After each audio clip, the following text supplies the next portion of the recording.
it's quite symbolic that in Sri Krishna's place, this thing should be so commonly accepted that everything is an illusion. So, who is wrong? Who is bad? Nothing is wrong. There's nothing like evil, nothing like good. And some people go to that limit to say that there's nothing like a bhoot, nothing like a rakshasa, nothing like an evil force. Now for Sri Krishna, how did he look at things was this way, that for him even to kill a rakshasa was a play. To destroy a rakshasa was also a play. In that play, he was to be destroyed. So, he discriminated in a way that what play is to be destroyed, what not to be destroyed. The play of the evil he destroyed by his own play. So to say there was nothing evil is also wrong. Like even if you think everything is a play, what happens that your attitude towards it is like a spectator. You see the whole thing as a spectator. Like in a drama, you sit down and you watch everything as a spectator. But you know what is depicting tragedy and what is depicting comedy. You are not inert to that, then you are good for nothing. That doesn't mean that you become inert to that. You have a sense of discretion to know what is a comedy and what is a tragedy. But if you are an actor, then to you it is not a comedy or a tragedy, it is a work for you. If you are acting, then you are acting and you are an actor, you are involved in it. So it is not, for you do not know the distinction between the tragedy and the comedy.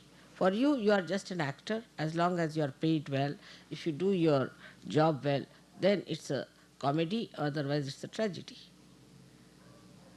So there are two types of awareness. Now of one of a spectator, another of the one who is in it.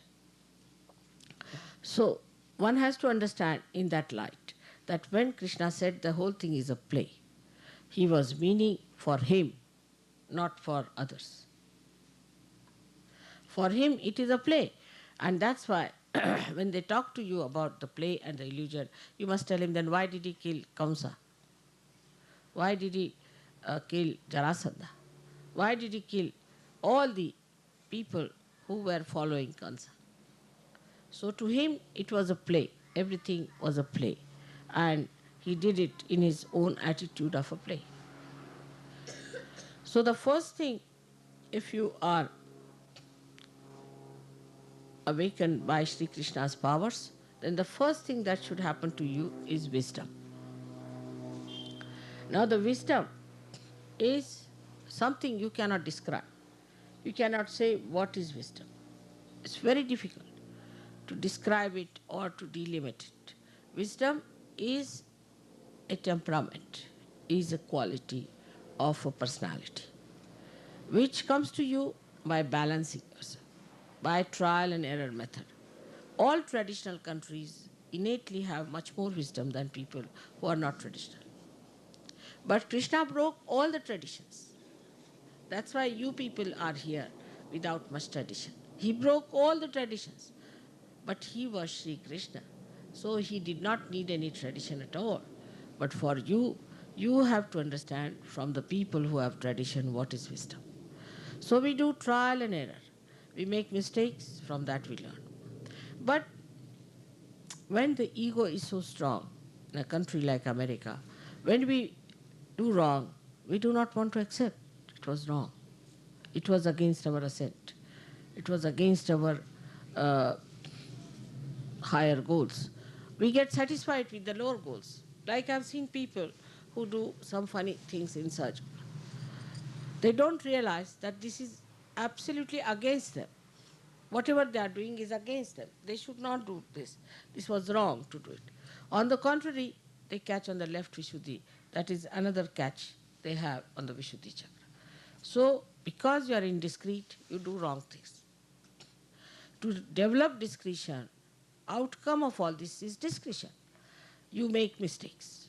When you make mistakes, instead of developing the discretion about it, that this was a mistake, next time we should not do it, facing up to it, what we do is to feel guilty about it, so you escape it, spoiling the other chakra also. That is how people get a problem on the left Visuddhi. And left Visuddhi is that you feel guilty. It's very good to feel guilty than to do anything about it. Well, that's the best way to escape it. Actually, we have seen that mostly left Visuddhi comes from ego. When ego is too much, you can't bear your ego, so you put it in the guilty side of it. And you say, I'm very guilty, I should not have done it. Now the another side, which is also very dangerous, is the right Visuddhi. Right Visuddhi is the one by which we try to justify all our indiscreet behavior. So what's wrong? What is wrong in this? So what? All these things are right Visuddhi problems. So it's very common. You tell somebody that it is wrong to do. For example, they paint their hair. You tell them, don't do this, it will spoil your eyes. They will say, so what? We have a right to spoil ourselves. We have a right to destroy ourselves. As if they are Shri Krishna, that they can destroy themselves, can they? They cannot even create a little ant. Leave alone ant. They can't even create a stone. And how do they have right to destroy themselves? So this is the right side thing, where we think that we have the right to destroy. As I told you about eyes yesterday, it's very important that eyes are the ones which gives you the play of Sri Krishna, the power of Sri Krishna. Even a glance, a little glance of a person who has Krishna consciousness, as they call it, if he has Krishna consciousness, then should be able to awaken the Kundalini, should be able to redeem, should be able to comfort, should be able to cure anyone. Even a glance, a side glance can do it, if it has Krishna consciousness, but not self-certified ones who say we are Krishna consciousness all the time, taking the name of Shri Krishna or any mantra. So on the left-hand side, the escape is feeling guilty. When you feel guilty, they try to find out some method of expression. So they say they go to some guru, and then the guru gives them some sort of a mantra, and they accept that mantra, they go on saying. As a result of that, they catch more on the left Visuddhi. Because if you go on saying mantra without the connection, you get completely caught up. So the left Visuddhi is again gone, and your mantras are absolutely useless, they are destroying time.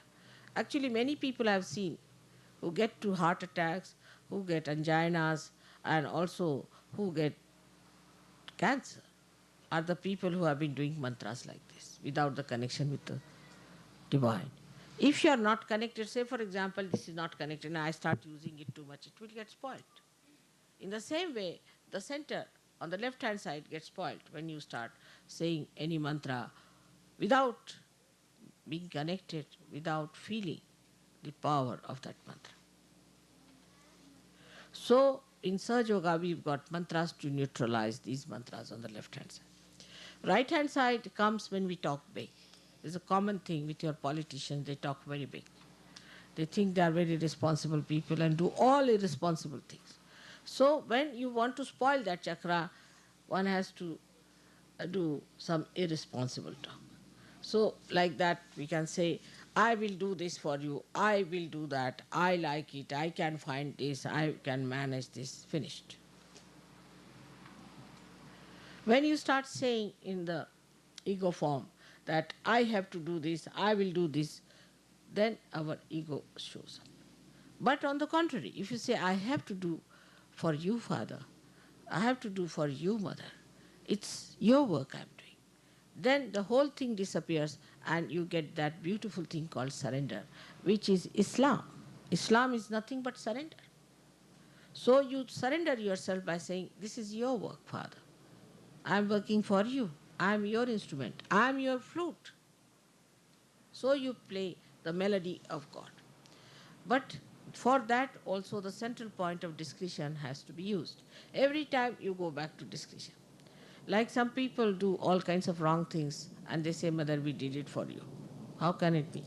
Like somebody wants to drink He said, I got drunk because, mother, I wanted to help you.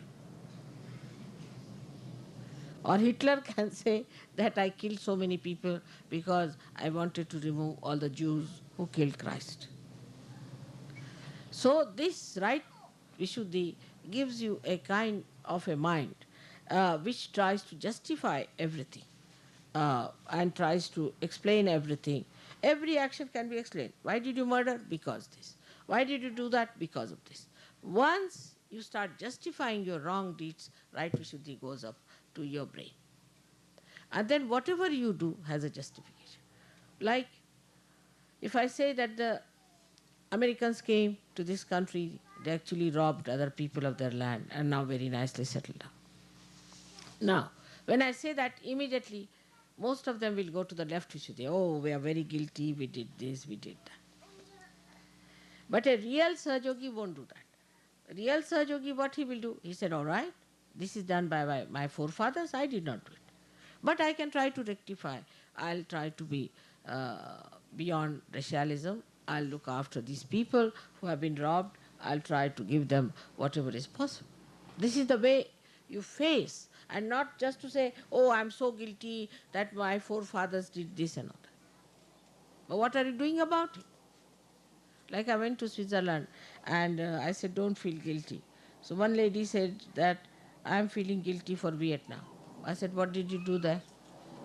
Why are you feeling guilty for Vietnam of all the things? At least you did not go to fight there. Why did you feel guilty about it?